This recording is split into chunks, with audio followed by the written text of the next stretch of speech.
പിതാവിനും പുത്രനും പരിശുദ്ധാത്മാവിനും സ്തുതി, ആദിയിലെ പോലെ ഇപ്പോഴും എപ്പോഴും എന്നേക്കും ആമേൻ. മാരാനാത്ത് യൂട്യൂബ് ചാനലിലൂടെ ദൈവവചനം കേൾക്കുന്ന എല്ലാ പ്രിയപ്പെട്ട മക്കൾക്കും, ഇതിൻ്റെ ഉപകാരികളും ഇതിൻ്റെ സഹകാരികളുമായിരിക്കുന്ന എല്ലാ ദൈവമക്കൾക്കും ഒത്തിരി സ്നേഹത്തോടെ ഈ ചാനലിൻ്റെ ശുശ്രൂഷയിലേക്ക് സ്വാഗതം ചെയ്യുന്നു. ഒപ്പം തന്നെ എല്ലാവരെയും ഏറെ ബഹുമാനത്തോടെ നന്ദി അർപ്പിക്കുകയും ചെയ്യുകയാണ്. പ്രിയമുള്ളവരെ, നമ്മൾ കേട്ടുകൊണ്ടിരിക്കുന്ന തിരുവചനങ്ങൾ സാത്താനെ ഭയപ്പെടാതെ ദൈവത്തിൻ്റെ സ്നേഹത്തിൽ അധിവസിക്കുവാൻ, സാത്താൻ്റെ എല്ലാ പ്രതികൂല അനുഭവത്തിൽ നിന്നും പൂർണ്ണമായി മോചനം നേടി ദൈവത്തിൻ്റെ ഇഷ്ടത്തിനൊത്ത് ദൈവ അനുകൂലികളായി മാറി ദൈവഹിതത്തിനൊത്തവണ്ണം ജീവിക്കുവാൻ പഠിപ്പിക്കുന്ന ഒരു ശുശ്രൂഷയിലൂടെയാണ് നമ്മൾ കടന്നു പോയിക്കൊണ്ടിരിക്കുന്നത്. അതുകൊണ്ട് പ്രിയമുള്ളവരെ, നമ്മൾ കേട്ട വചനങ്ങളുടെ വെളിച്ചത്തിൽ ഒരിക്കൽ കൂടെ പറയട്ടെ. മത്തായിയുടെ സുവിശേഷം 12-ാം അധ്യായത്തിൻ്റെ 26-ാമത്തെ വാക്യത്തിൽ നമ്മളിങ്ങനെ വായിക്കുന്നു, സാത്താനെ ബഹിഷ്കരിക്കുന്നെങ്കിൽ അവൻ തനിക്കെതിരായി തന്നെ ഭിന്നിക്കുകയാണ്. ആ സ്ഥിതിക്ക് അവൻ്റെ രാജ്യം എങ്ങനെ നിലനിൽക്കും? ഒരു വാക്ക് നമുക്ക് കണ്ണുകളടച്ച് പ്രാർത്ഥിക്കാം. കാരുണ്യവാനും നല്ലവനുമായ സ്വർഗീയ പിതാവേ, തിന്നുക, കുടിക്കുക, ആനന്ദിക്കുക എന്നുള്ള ചിന്ത മാറിയിട്ട് ദൈവരാജ്യം ഭക്ഷണമോ പാനീയമോ അല്ല, പ്രത്യുത നീതിയും സമാധാനവും പരിശുദ്ധാത്മാവുള്ള സന്തോഷവുമാണെന്ന് റോമാലേഖനം 14-ാം അധ്യായത്തിൻ്റെ 17-ാമത്തെ വാക്യത്തിൽ നിങ്ങൾ വായിക്കുന്ന ആ വചനത്തിൻ്റെ ശക്തിയാൽ കർത്താവെ, ദൈവരാജ്യത്തിൻ്റെ അംഗങ്ങളായി തീർന്ന ഞങ്ങളെല്ലാവരെയും അവിടുന്ന് ബലപ്പെടുത്തണമേ, ശക്തിപ്പെടുത്തണമേ. സാത്താൻ്റെ രാജ്യത്തിൻ്റെ അവസ്ഥയിലായിരിക്കുന്ന എല്ലാവരെയും പൂർണ്ണമായി വിടുവിക്കുവാൻ ഈ ശുശ്രൂഷ ഞങ്ങൾക്ക് ബലം നൽകണമേ, സഹായമായിരിക്കണമേ. പരിശുദ്ധ അമ്മയുടെയും സകല വിശുദ്ധന്മാരുടെയും ശുദ്ധിമതികളുടെയും പ്രാർത്ഥന ഞങ്ങൾക്ക് കോട്ടയായിരിക്കണമേ. ഞങ്ങളുടെ ഭവനത്തിൽ ഞങ്ങളുടെ പൂർവികരായിട്ടോ ഞങ്ങളായിട്ടോ ഏതെങ്കിലും വിധത്തിലുള്ള ദുർമന്ത്രവാദങ്ങളോ തിന്മപ്പെട്ട പ്രവർത്തനങ്ങളോ അന്യദൈവ ആരാധനകളൊക്കെ നടത്തിയിട്ടുണ്ടെങ്കിൽ നാഥ പൊറുക്കണമേ, ക്ഷമിക്കണമേ. നിൻ്റെ തിരക്തത്തിൻ്റെ സംരക്ഷണം ഞങ്ങളുടെ ഭവനങ്ങൾക്കും അതിൻ്റെ അതിരുകൾക്കും കൽപ്പിച്ചറിയണമേ എന്ന് പ്രാർത്ഥിക്കുന്നു. മാലാഖമാരെ കാവൽ നിർത്തണമേ എന്ന് പ്രാർത്ഥിക്കുന്നു. എല്ലാ നന്മകളാലും ഐശ്വര്യങ്ങളാലും നിറക്കണമേ. തുടർന്നുള്ള വചനചിന്തകളെല്ലാം ധ്യാനങ്ങളെല്ലാം പരിശുദ്ധാത്മാവ് ഏറ്റെടുക്കണമേ. പരിശുദ്ധാത്മാവായ ദൈവമേ ഇടപെടണമേ, ശക്തിപ്പെടുത്തണമേ, ബലപ്പെടുത്തണമേ. യേശുവിൻ്റെ അൻപുള്ള നാമത്തിൽ ചോദിക്കുന്നു, കൃപയോടെ കേട്ട് തന്നെ തരുമാറാകണമേ. ആമീൻ. ഹല്ലേലൂയ. പ്രിയമുള്ളവരെ, നമ്മൾ വായിച്ചു കേട്ട ഭാഗം മത്തായിയുടെ സുവിശേഷം 12-ാം അധ്യായത്തിൻ്റെ 26-ാമത്തെ വാക്യമാണ്. സാത്താനെ ബഹിഷ്കരിക്കുന്നെങ്കിൽ അവൻ തനിക്കെതിരായി തന്നെ ഭിന്നിക്കുകയാണ്. ആ സ്ഥിതിക്ക് അവൻ്റെ രാജ്യം എങ്ങനെ നിലനിൽക്കും? അതുകൊണ്ട് പ്രിയമുള്ളവരെ, നമ്മൾ ഒരിക്കൽ കൂടെ ഏതെങ്കിലും വിധത്തിലുള്ള സർപ്പാരാധനയോ അല്ലെങ്കിൽ വേറെ ഏതെങ്കിലും വിധത്തിലുള്ള തിന്മപ്പെട്ട പ്രവർത്തനങ്ങളോ, ഒരിക്കൽ ഞാനിങ്ങനെ വടക്കേ ഇന്ത്യയിലൊരു സ്ഥലത്ത് വചന ശുശ്രൂഷയ്ക്കായിട്ട് പോയപ്പോൾ ഒരു വീട്ടുകാർ, ഒരു ക്രിസ്ത്യൻ വീടാണ്, അവരിങ്ങനെ ദേവാലയത്തിൽ പോയി വിശുദ്ധ കുർബാനയെ പങ്കെടുത്ത് കുർബാനയൊക്കെ അനുഭവിക്കുന്ന കുടുംബമാണ്. അപ്പോൾ തന്നെ ആ നാട്ടിലൊരു ആചാരമുണ്ട്, ഈ പാമ്പിനെ വീട്ടിൽ വളർത്തുക, പാമ്പിന് പാലൊക്കെ കൊടുക്കുക. പാമ്പിനെ വീട്ടിൽ വളർത്തുന്നത് ഐശ്വര്യമാണെന്നാണ്. നമ്മുടെയൊക്കെ വീടുകളിൽ പണ്ടുണ്ടായിട്ടുണ്ടോയെന്ന് എനിക്കറിയില്ല. ഇപ്പോൾ അതൊക്കെ നിയമപരമായിട്ട് തെറ്റാണ്. പാമ്പിനെ സ്നേഹിക്കുന്നവരും പാമ്പിൻ്റെ കൂട്ടിൽ കിടക്കുന്നവരും പാമ്പിനോടൊത്ത് സഹവസിച്ചിട്ടുള്ളവരൊക്കെ പാമ്പ് കളിക്കാറുണ്ട്. അങ്ങനെയൊക്കെ ഉള്ളവരെയൊക്കെ നമ്മൾ കണ്ടിട്ടുമുണ്ട്, കേട്ടിട്ടുമുണ്ട്. പക്ഷേ ഇത് പാമ്പിനെ വീട്ടിൽ വളർത്തുന്നു, വീടിൻ്റെ ഐശ്വര്യമായിട്ട്. അപ്പോൾ ദേവാലയത്തിൽ വിശുദ്ധ കുർബാനയ്ക്ക് പോയി കുർബാനയൊക്കെ അനുഭവിച്ച് തിരിച്ചു വന്ന് വീട്ടിൽ വന്നിട്ട് ഈ പാമ്പിന് പാല് കൊടുക്കുന്ന ഒരു കുടുംബത്തെ കാണാനിടയായി. അപ്പോൾ അവർ ശരിക്കും പറഞ്ഞാൽ അവർക്കത് പാപമായിട്ട് തോന്നുന്നില്ല. ആ നാട്ടിലെ ആ ദേശത്തിലെ ഒരു ആചാരമായിട്ട് അത് തോന്നുന്നു. അത് ചെയ്തില്ലെങ്കിൽ അതിൻ്റെ തിക്താനുഭവം ഉണ്ടാകുമെന്നാണ് പറയുന്നത്. അത് ചെയ്തില്ലെങ്കിൽ അതിൻ്റെ ഫലമുണ്ടാകും, തിന്മ അനുഭവിക്കേണ്ട വരും എന്നൊക്കെ പറയണം. അപ്പോൾ സാത്താനെ പേടിയാണ്. അവിടെയാണ് നമ്മൾ ഈ യോഹന്നാൻ്റെ 1-ാം ലേഖനം 3-ാം അധ്യായത്തിൻ്റെ 8-ാമത്തെ വാക്യം വായിക്കേണ്ടത്. അതെങ്ങനെയാണ് എഴുതിയത്? പാപം ചെയ്യുന്നവൻ പിശാചിൽ നിന്നുള്ളവനാണ്. എന്തെന്നാൽ പിശാച് ആദ്യം മുതലേ പാപം ചെയ്യുന്നവനാണ്. പിശാചിൻ്റെ പ്രവൃത്തികളെ നശിപ്പിക്കുന്നതിന് വേണ്ടിയാണ് ദൈവപുത്രൻ പ്രത്യക്ഷനായത്. ഈ വചനം ആ വീട്ടുകാർക്ക് അറിയില്ല. അവർ പള്ളിയിൽ പോകുന്നു, കുർബാന അനുഭവിക്കുന്നു, പക്ഷേ ഒപ്പം അവർ ഈ പറഞ്ഞ ആരാധനകൾ, ഇപ്പം നമ്മൾ റോമാലേഖനത്തിൽ നമ്മളങ്ങനെ വായിക്കുന്നുണ്ട്. നിങ്ങൾ വായിച്ചിട്ടുണ്ടെന്ന് അറിയില്ല, ഞാനൊന്ന് ജസ്റ്റ് ഒന്ന് കേൾപ്പിച്ച് പോകാം. ഇടജന്തു അല്ലെങ്കിൽ പാമ്പുമായിട്ട് ബന്ധപ്പെട്ടത് ആരാധന ദൈവികമാണോ അതെയോ അത് പൈശാചികമാണോ എന്ന് ഒന്ന് ചിന്തിച്ചു പോകുന്നത് നല്ലതാണ്. ചില വീടുകളിലൊക്കെ കേരളത്തിലുണ്ടെന്ന് എനിക്കറിയില്ല, വടക്കേന്ത്യൻ സംസ്ഥാനങ്ങളിൽ ഇപ്പോഴും കാണും. റോമാലേഖനം 1-ാം അധ്യായത്തിൽ അതിന് 18 മുതൽ വാക്യങ്ങൾ നമ്മളിങ്ങനെ വായിക്കുമ്പോൾ, മനുഷ്യരുടെ സകല ദുഷ്ടതയ്ക്കും അനീതിക്കുമെതിരായി ദൈവത്തിൻ്റെ ക്രോധം ആകാശത്ത് നിന്ന് പ്രത്യക്ഷപ്പെടുന്നു. അവർ തങ്ങളുടെ അനീതിയിൽ സത്യത്തെ തളച്ചിടുന്നു. ദൈവത്തെക്കുറിച്ച് അറിയാൻ കഴിയുന്നതൊക്കെ അവർക്ക് വ്യക്തമായി അറിയാം. ദൈവം അവയെല്ലാം അവർക്ക് വെളിപ്പെടുത്തിയിട്ടുണ്ട്. ലോക സൃഷ്ടി മുതൽ ദൈവത്തിൻ്റെ അദൃശ്യ പ്രകൃതി, അതായത് അവിടുത്തെ അനന്തശക്തിയും ദൈവത്വവും സൃഷ്ട വസ്തുക്കളിലൂടെ സ്പഷ്ടമായി അറിഞ്ഞിട്ടുണ്ട്. അതുകൊണ്ട് അവർക്ക് ഒഴികഴിവില്ല. അവർ ദൈവത്തെ അറിഞ്ഞിരുന്നെങ്കിലും അവിടുത്തെ ദൈവമായി മഹത്വപ്പെടുത്തുകയോ അവിടത്തേക്ക് നന്ദി പ്രകാശിപ്പിക്കുകയോ ചെയ്തില്ല. മറിച്ച് അവരുടെ യുക്തി വിചാരങ്ങൾ നിഷ്ഫലമായി തീരുകയും വിവേകരഹിതമായ ഹൃദയം അന്ധകാരത്തിലാണ്ടു പോവുകയും ചെയ്തു. ജ്ഞാനികളെന്ന് അവകാശപ്പെട്ടുകൊണ്ട് അവർ ഭോഷന്മാരായി തീർന്നു. അവർ, ഇനിയാണ് ശ്രദ്ധിക്കേണ്ടത് 23-ാമത്തെ വചനം, അവർ അനശ്വരനായ ദൈവത്തിൻ്റെ മഹത്വം നശ്വരനായ മനുഷ്യൻ്റെയോ പക്ഷികളുടെയോ മൃഗങ്ങളുടെയോ ഇഴജന്തുക്കളുടെയോ സാദൃശ്യമുള്ള വിഗ്രഹങ്ങൾക്ക് കൈമാറി. അനശ്വരനായ ദൈവത്തിൻ്റെ മഹത്വം ഉണ്ടോ? വിശുദ്ധ കുർബാനയിൽ പങ്കെടുത്ത് വിശുദ്ധ കുർബാന അനുഭവിച്ച് ആ മഹത്വം സ്വീകരിച്ച മനുഷ്യർ തിരിച്ച് വീട്ടിൽ വന്നിട്ട് നശ്വരനായ മനുഷ്യൻ്റെയോ പക്ഷികളുടെയോ മൃഗങ്ങളുടെയോ ഇഴജന്തുക്കളുടെയോ സാദൃശ്യമുള്ള വിഗ്രഹങ്ങൾക്ക് കൈമാറി. അതുകൊണ്ട് അവർക്കുള്ള ശിക്ഷാവിധി ദൈവം പറയുകയാണ്. അതുകൊണ്ട് ദൈവം അവരെ തങ്ങളുടെ ഭോഗാസക്തികളോടുകൂടെ ശരീരങ്ങൾ പരസ്പരം അവമാനിതമാക്കുന്നതിന് അശുദ്ധിക്ക് വിട്ടുകൊടുത്തു. അവരെ അതിന് ബാക്കി തുടർന്നുള്ള ഭാഗങ്ങൾ നിങ്ങൾക്ക് വായിക്കാൻ താല്പര്യമുണ്ടെങ്കിൽ വായിക്കാം. എല്ലാത്തരം തിന്മകളിലും അവർ പെട്ടു എന്നാണ് ബൈബിൾ പറയുന്നത്. അതുകൊണ്ട് പ്രിയമുള്ളവർ, ഇങ്ങനെയുള്ള ആരാധനകളൊക്കെ തെറ്റാണ്. അത് പാപത്തിൽ നിന്നാണ്. പാപം ചെയ്യുന്നവൻ പിശാചിൽ നിന്നുള്ളവനാണ്. എന്നാൽ പിശാച് ആദ്യം മുതലേ പാപം ചെയ്യുന്നവനാണ്. പിശാചിൻ്റെ പ്രവൃത്തികളെ നശിപ്പിക്കുന്നതിന് വേണ്ടിയാണ് ദൈവപുത്രൻ പ്രത്യക്ഷനായത്. ഹല്ലേലൂയ. അതുകൊണ്ട് പ്രിയമുള്ളവർ, ദൈവപുത്രനിലേക്ക് നമ്മളെ തീർച്ചയായിട്ടും ചേർത്ത് വെക്കണം. ദൈവപുത്രനിലേക്ക്. അപ്പോസ്തല പ്രവർത്തനം 16-ാം അധ്യായത്തിൻ്റെ 31-ാമത്തെ വാക്യം എന്താണ്? കർത്താവായ യേശു ക്രിസ്തുവിൽ വിശ്വസിക്കുക, നീയും നിൻ്റെ കുടുംബവും രക്ഷ പ്രാപിക്കും. കർത്താവായ യേശു ക്രിസ്തുവിൽ വിശ്വസിക്കുക, നീയും നിൻ്റെ കുടുംബവും രക്ഷ പ്രാപിക്കും. അപ്പോസ്തല പ്രവർത്തനം 4:12 മറ്റാരിലും രക്ഷയില്ല. നാം രക്ഷിക്കപ്പെടുവാൻ ആകാശത്തിൻ്റെ കീഴെ ഭൂമിയുടെ മീതെ മനുഷ്യവർഗത്തിൻ്റെ രക്ഷയ്ക്ക് വേണ്ടി വേറൊരു നാമം നൽകപ്പെട്ടിട്ടില്ല. അപ്പോസ്തല പ്രവർത്തനം 4:12 വേറൊരു നാമം നൽകപ്പെട്ടിട്ടില്ല. അതുകൊണ്ട് പ്രിയമുള്ളവരെ, ക്രിസ്തു യേശുവിനോടുകൂടെ ചേർന്ന് ക്രിസ്തു യേശുവിനോടുകൂടെ ജീവിക്കുവാനായിട്ട് നമുക്ക് കഴിയണം.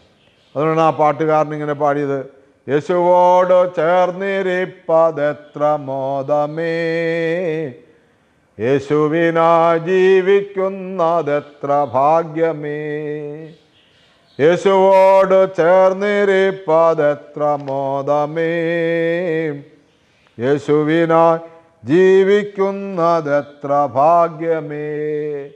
ആശ തന്നോടെന്നും എന്നിൽ വർദ്ധിച്ചിടുന്നേൻ, ആശുതൻ്റെ കൂടെ വാഴാൻ കാക്ഷിച്ചിടുന്നേൻ, ആശുതൻ്റെ കൂടെ വാഴാൻ കാക്ഷിച്ചിടുന്നേൻ.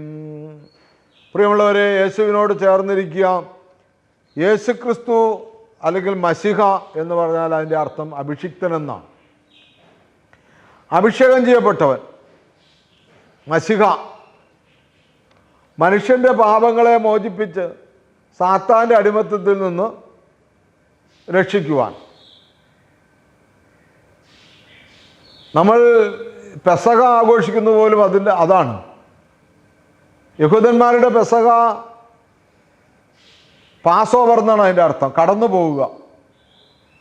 ഈജിപ്തിൽ ഫറവോൻ്റെ അടിമത്തത്തിൽ നിന്ന് ദൈവം വാഗ്ദാനം ചെയ്ത കനാൻ ദേശത്തിലേക്കുള്ള യാത്ര, അതാണ് കടന്നു പോവുക. അടിമത്തത്തിൽ നിന്ന് സ്വാതന്ത്ര്യത്തിലേക്കുള്ള യാത്രയെ പെസഹ എന്ന് വിളിച്ചിരുന്നു, അല്ലെങ്കിൽ പെസഹ എന്ന് പറയുന്ന ആ ദിവസം അതിൻ്റെ ഓർമ്മയായി ആചരിച്ചിരുന്നു. ഇന്ന് നമ്മൾ ക്രിസ്ത്യാനികൾ പെസഹ ആഘോഷിക്കുന്നത് പിശാചിൻ്റെ അടിമത്തത്തിൽ നിന്ന് ക്രിസ്തുവിൻ്റെ സ്വാതന്ത്ര്യത്തിലേക്ക് യാത്രയാകുന്ന ക്രിസ്തുവിൻ്റെ പെസഹ.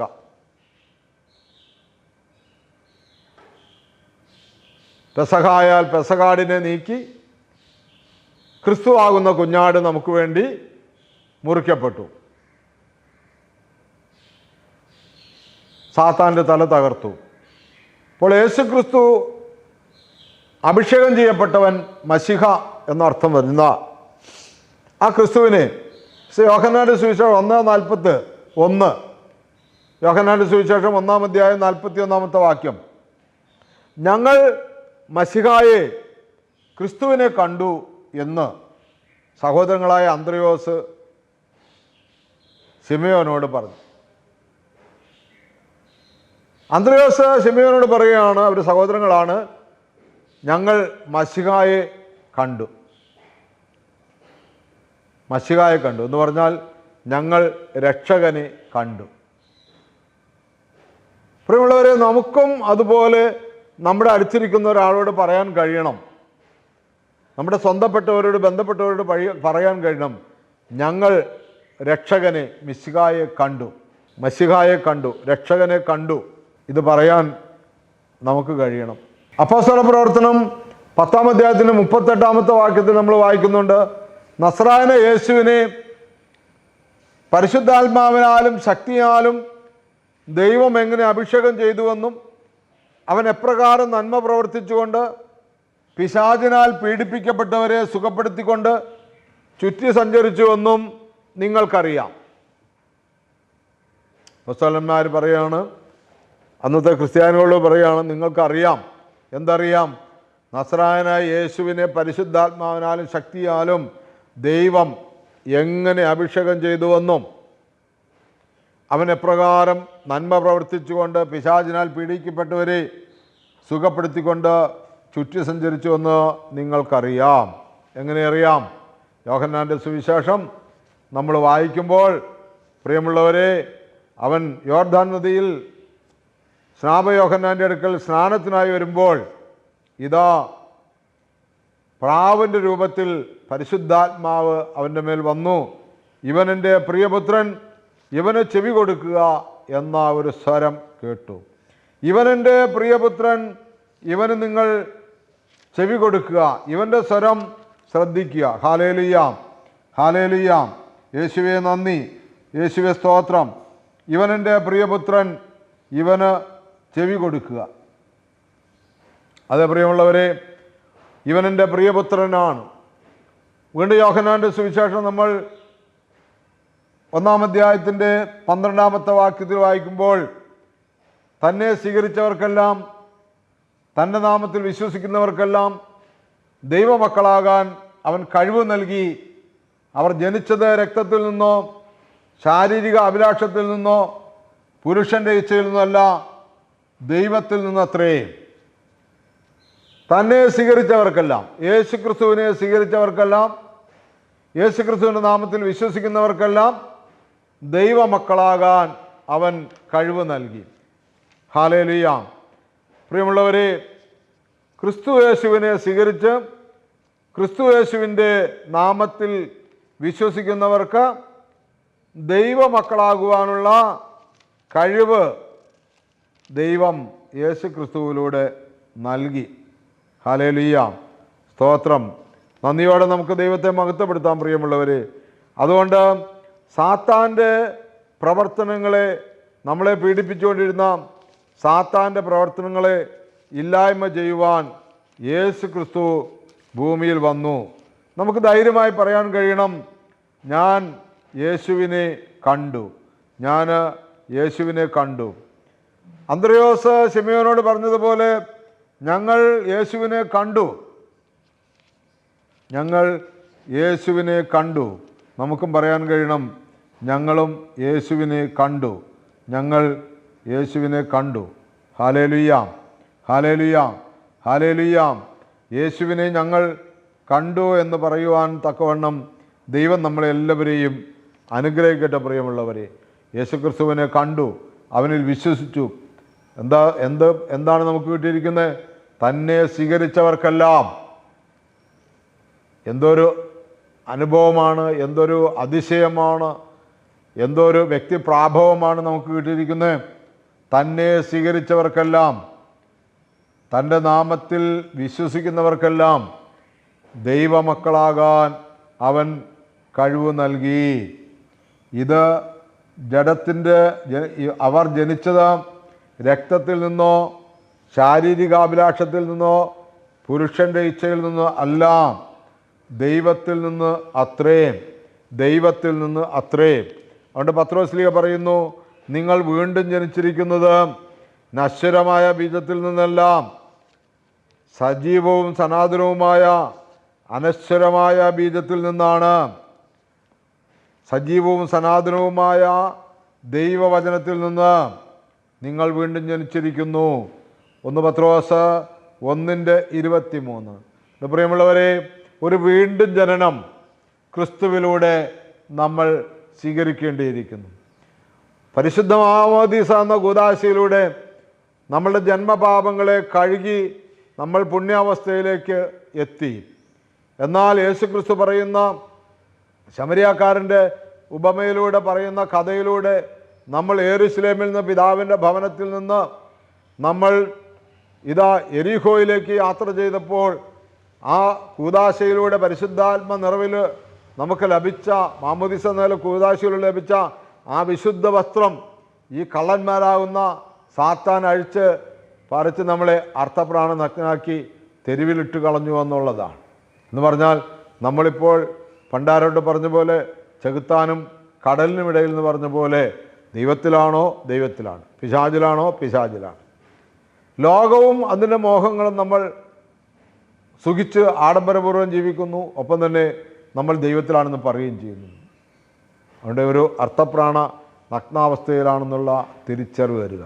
അവിടെ നിന്ന് യേശുക്രിസ്തു നമ്മളെ ആ ശമരിയാക്കാരനായി വന്നിട്ട്, അല്ലെങ്കിൽ തള്ളിക്കളഞ്ഞ കല്ല് മൂലക്കല്ലായി തീർന്നു എന്ന തിരുവചനത്തിൻ്റെ ബലത്തിൽ, ആ ശക്തിയാൽ നമ്മൾ അറിയാതെ പോയ എന്നാൽ നമ്മളെ അറിഞ്ഞ ക്രിസ്തു രക്ഷകൻ മശിഹ നമ്മുടെ അടുക്കൽ വന്ന് നമ്മളെ ഈ തിരുവചനങ്ങളൊക്കെ കേൾപ്പിച്ച് അവൻ്റെ പക്ഷത്ത് ചേർക്കാൻ അവൻ ഇന്നും ശ്രമിച്ചുകൊണ്ടിരിക്കുകയാണ്. ഇന്നും അവൻ അതിനുവേണ്ടി പ്രയത്നം ചെയ്തുകൊണ്ടിരിക്കുകയാണ്. അതുകൊണ്ടാണ് പത്രോസ്ലീഹ അന്നത്തെ ക്രിസ്തുമതം സ്വീകരിച്ചവരോട് പറയുന്നത്, നിങ്ങളിപ്പോൾ വീണ്ടും ജനിച്ചിരിക്കുകയാണ്.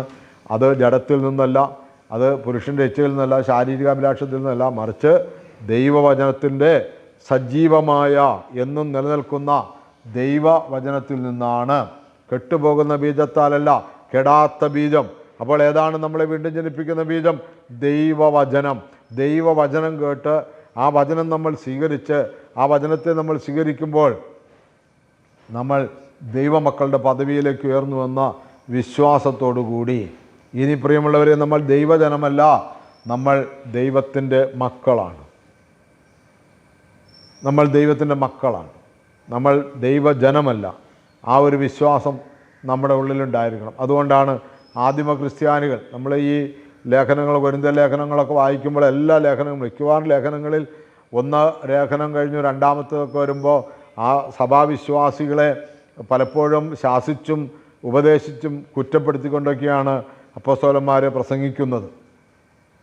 എന്നിട്ടും പക്ഷെ അവരെ സംബോധന ചെയ്യുമ്പോൾ ഇന്ന ഇടത്ത് ഇന്ന സഭയിലെ വിശുദ്ധന്മാരെ എല്ലാവരെയും വന്ദനം അറിയിക്കണം, ഇന്ന വീട്ടിലെ വിശുദ്ധന്മാരെ വന്ദനം അറിയിക്കണം, അപ്പോൾ ആ വിശുദ്ധന്മാരെന്ന് അവരെ സംബോധന ചെയ്തുകൊണ്ട് കുറവുകൾ ധാരാളം ഉള്ളപ്പോൾ തന്നെയും അവരെ വിശുദ്ധന്മാരെന്ന് സംബോധന ചെയ്യുന്നത് എന്തുകൊണ്ടാണ്?